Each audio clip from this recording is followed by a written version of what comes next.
Isa sa paraan para ma-honor natin si God sa pamamagitan ng resources na bigay niya sa atin ay sa pamamagitan ng pagtulong sa mahihirap. Let's look at what God has to say about this sa pagpapatuloy ng ating series na Honoring God with Your Money. Let the poor say, I am rich. Many Filipinos are helpful to family and friends. Nadagdagan pa ang halaga ng mga taong ito dahil alam nating importante sila para sa Diyos. But how about helping others not related to us, especially the poor? Mahalaga rin kaya sila para sa atin at sa Diyos? In the Bible, God gives special attention to the poor. In fact, kasama sa mga batas na ibinigay niya sa Israel ang pagkalinga at pagiging mabuti sa mga mahihirap. And when Jesus came, He re-emphasized these teachings to His followers. Ang mga naghihikahos ay minamahal ng Diyos.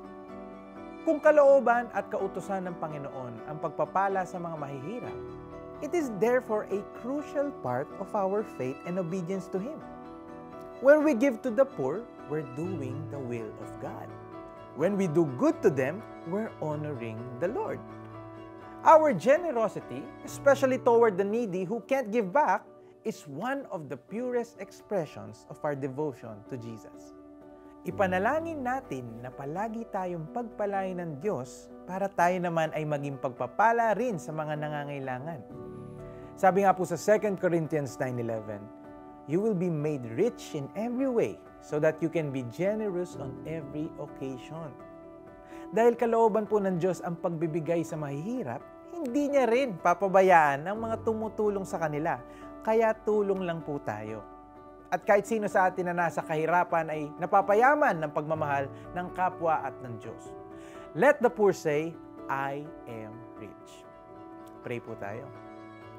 Lord, please always provide for my needs so that I can also help others in their need. May you enrich me so that I may bless the poor. In Jesus' name we pray. Amen. Helping the poor doesn't cost much. Ang importante po ay maging bahagi ito ng lifestyle natin. Start with blessing the needy in our communities.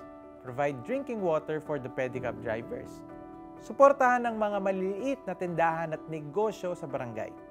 Magbigay ng dagdag na pambaon sa mga mahirap na estudyante sa ating komunidad. Pagdating ninyo sa lupang ibinigay sa inyo ni Yahweh, huwag ninyong pagkakaitan ng tulong ang mga kababayan ninyong nangangailangan. Sa halip, ibukas ninyo sa kanila ang inyong mga palad at pahiramin sila ng anumang kailangan. Deuteronomy 15 verses 7 to 8. God bless you continually and abundantly so that you may be a blessing to the needy. Kita-kits po tayo bukas for another inspiring and life-changing message from the Word of God. This is Jericho Arceo saying, you are blessed to become a blessing.